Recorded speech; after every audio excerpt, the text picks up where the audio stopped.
Mythes et légendes.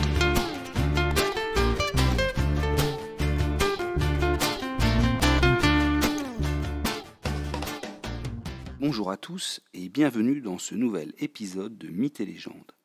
Aujourd'hui, nous prenons la direction du Levant, de la Méditerranée orientale. Nous posons nos valises en Égypte pour découvrir un dieu bien particulier, un dieu à tête de scarabée. Je veux parler de Khépri.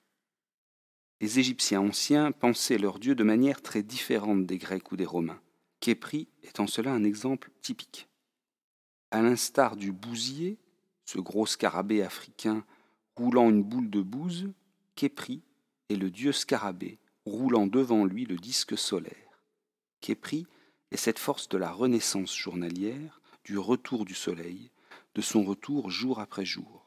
Le soleil, nécessaire à la vie, dont le cycle journalier devient la charpente de la mythologie qu'inventent les Égyptiens anciens.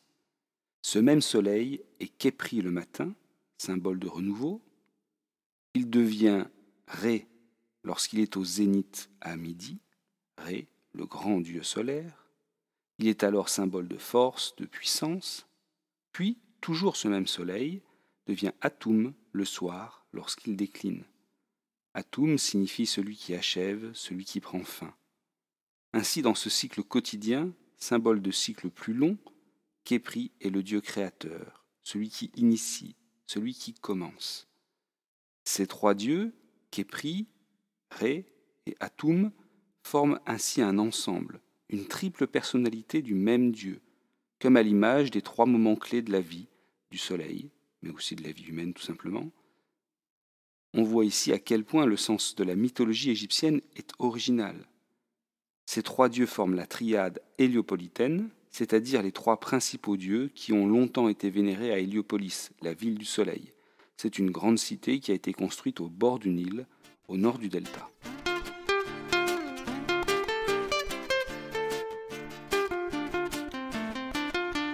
Comment les Égyptiens anciens représentaient-ils Khépri ? Celui-ci était dessiné ou sculpté sous les traits d'un homme dont la tête avait la forme d'un scarabée. D'autres fois, il était représenté tout simplement sous la forme de l'insecte, du scarabée, parfois avec les ailes déployées, poussant ainsi le disque solaire. Le scarabée est un animal important dans la religion égyptienne. En effet, il était souvent utilisé dans les rites funéraires.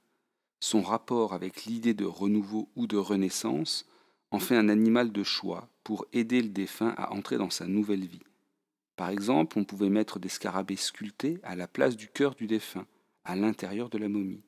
Khépri est ainsi un symbole de résurrection.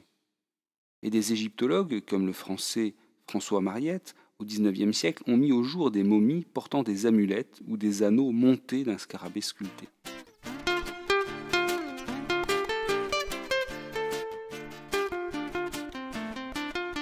La triade solaire d'Héliopolis, et particulièrement la place qui occupe Khépri, souligne l'importance des idées liées à la résurrection dans la religion égyptienne. Place considérable si on pense aussi aux mythes d'Isis et d'Osiris. Je rappelle que Isis récupère les morceaux de son époux Osiris, démembrés par son frère Seth, et elle réalise ainsi la première momie pour permettre sa résurrection. On trouve là une différence majeure entre la religion grecque et la religion égyptienne. Il est à noter que les cultes solaires et le culte isiaque se développent largement dans l'Empire romain.